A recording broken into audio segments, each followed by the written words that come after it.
Stage पर बैठे हुए साबिक मेंबर असम्बली कामिल इम्तियाज अहमद साहब, स्टेज पर बैठे हुए मरकजी कम्युनिस्ट पार्टी के जिला सेक्रेटरी कांग्रेस डॉक्टर अब्दुल अजीम साहब, CPIM सेल के जिला सेक्रेटरी कांग्रेस बसंत जी, किसान सभा के बड़े नेता कविंदर मिश्रा जी, किसान सभा के बड़े नेता राम कुमार भारती जी, खेत मजदूर की नेता गुड़ेशा देवी और अपने में खास तौर से बिहार से चल के हमारे अनिल अंकुर साहब का भारतीय कम्युनिस्ट पार्टी नगर की तरफ से मैं और इस शहर की तरफ से बुनकर फेडरेशन की तरफ से दिल की गहराइयों से उनका अपने शहर के अंदर स्वागत और इस्तेमाल करता हूँ।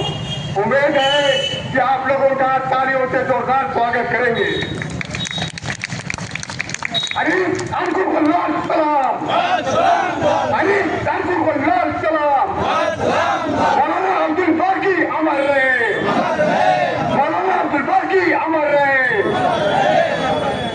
साथियों, हमारे स्टेज पर बैठे हुए तमाम सम्मानित साथियों का मैं अपने पार्टी नगर की तरफ से स्वागत करता हूं, इस्तेकबाल करता हूं और हमारे जिला सेक्रेटरी कांग्रेस रामोदास जी जो संचालन कर रहे हैं, उसके पहले मैं जो कल एक हफ्ता से पहले मेरे शहर के प्रांतों के साथियों ने इसकी तैयारी की है, उनको भी मैं तहे दिल से उनका शुक्रिया अदा करता हूँ, जिन्होंने रात दिन एक करके इस मंच को सजाया। उनका मैं पार्टी की तरफ से स्वागत और इस्तेमाल करता हूँ और उम्मीद करता हूँ कि आने वाले दिनों में आप इसी तरीके से लगे रहेंगे। साथियों, सन 1947 में हमारा मुल्क आजाद हो गया। आजादी के बाद पूरे देश के अंदर एक हलचल थी, हम उसी हलचल में हमारे मऊ शहर के अंदर भी खासतौर से गुंडराजी में एक ऐसी हलचल थी जो भुखमरी का शिकार थे, उनकी रोटी रोजी का मसला खराब हो गया था और उसके बारे में कोई तरह इकतदार पार्टी जो कांग्रेस थी वो सही ढंग से काम नहीं कर रही। हमारी पार्टी के इस शहर के चंद नौजवानों ने अर्ज किया कि हम किस तरीके से मऊ के मजदूरों को, बुजुर्गों को ऐसे लावारिस छोड़ नहीं देंगे।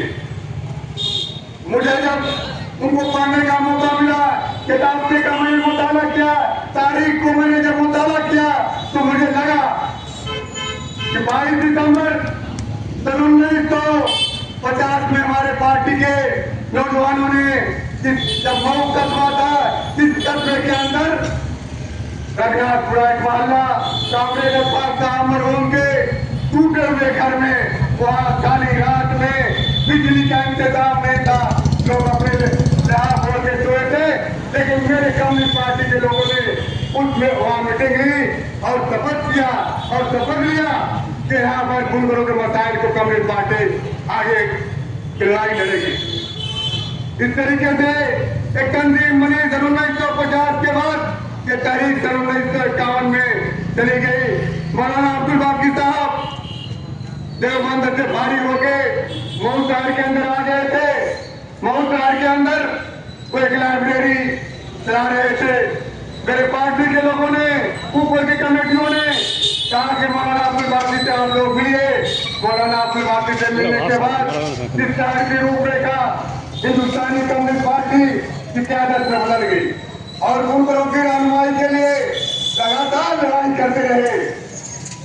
जिस तरीके से उसी समय हमारी पार्टी ने कहा कि बिहार के अंदर भी काम करने की जरूरत है, कामरेड जय बहादुर सिंह को इस मऊ कस्बे के अंदर भेजा गया ताकि बिहार के अंदर मौलाना अब्दुल बाकी साहब के साथ काम किया जाए। इसी पृष्ठ में आजमगढ़ से गांधी साहब को शहर के अंदर बुलाया गया। उन्होंने भी यहाँ पर बैठ के मौलाना अब्दुल बाकी साहब की रहनुमाई में एक लड़ाई शुरू हुई। बुनकरों के टाइम में दूध नहीं मिलता था और उनका माल जब तैयार होता था, जब उनकी साड़ी तैयार होती थी तो यहाँ के गिरफ्ता कभी उजलावा के नाम पर, कभी डैमेज के नाम पर उनकी साड़ी की मजदूरी काट लेते थे। कम्युनिस्ट पार्टी ने बर्दाश्त नहीं कर सके। कम्युनिस्ट पार्टी लगातार आंदोलन चलाए। सन 1952 के अंदर एक आंदोलन जब चलाया तो यहाँ के कांग्रेस पार्टी जो वर्कर इकतेदार थी, जनसंघ के लोगों ने उसे उन्होंने दफा 44 लगाया ताकि कम्युनिस्ट पार्टी को वीक और कमजोर किया जा सके। लेकिन मेरी कम्युनिस्ट पार्टी ने ऐलान कर दिया कि हम इस दफा 44 को तोड़ेंगे। उस वक्त हमारी कम्युनिस्ट पार्टी का कार्यालय धोबिया इमली हुआ करता था। धोबिया इमली से मेरी पार्टी के लोगों ने फैसला किया कि दफा 44 को तोड़ेंगे और दफा 44 को तोड़ते हुए रौजा के शहर के अंदर एक जलश्याम हुआ।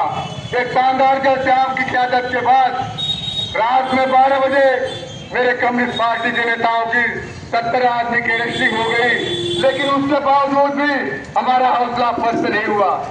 सन 1962 में आते आते मुल्क के अंदर पहला आम चुनाव हुआ।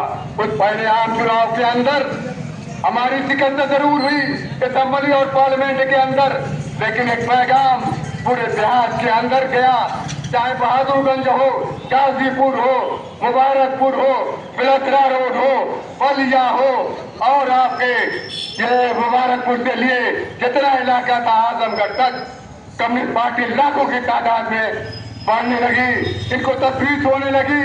सन 1967 आने तक हमारी पार्टी के MP भी हो गए और असेंबली के मेंबर भी हो गए।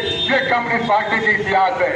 मौलाना अब्दुल बाकी साहब जब MLA हुए, MLA होने के बाद उनके घर के लोगों ने, उनके परिवार के लोगों ने सोचा था कि हमारा ये टूटा फूटा घर भी बन जाएगा। लेकिन मौलाना अब्दुल बाकी साहब की जो सोच थी, जो जहनीत थी, उनको काम से फुर्सत नहीं थी। वो दिन रात कम्युनिस्ट पार्टी के कार्यालय में बैठे रहते थे। घर से कभी टिफिन आती थी तो उसको रात में खा लेते थे, कभी अपने दोस्तों के साथ चना भुजना खा लेते थे। लेकिन पार्टी को मुतारिक करने के लिए सुबह को फिर उठते थे। सुबह को उठने के बाद दूसरे मोहल्ले में जाकर कम्युनिस्ट पार्टी के वर्करों से मिलते थे। कभी मिर्जहादीपुरा में, कभी डोमनपुरा में, कभी रघुनाथपुरा में, कभी बागची मस्जिद में, कभी हट्टी मदारी में। वो अपनी जिंदगी की पूरी कुर्बानी कम्युनिस्ट पार्टी के लिए लगा दी। कम्युनिस्ट पार्टी का सारा वर्कर, तमाम वर्कर ये जानता था कि मौलाना अब्दुल बाकी मुझसे ज्यादा, सबसे ज्यादा मुझसे प्यार करते हैं। हर वर्कर जानता था कम्युनिस्ट पार्टी में मैं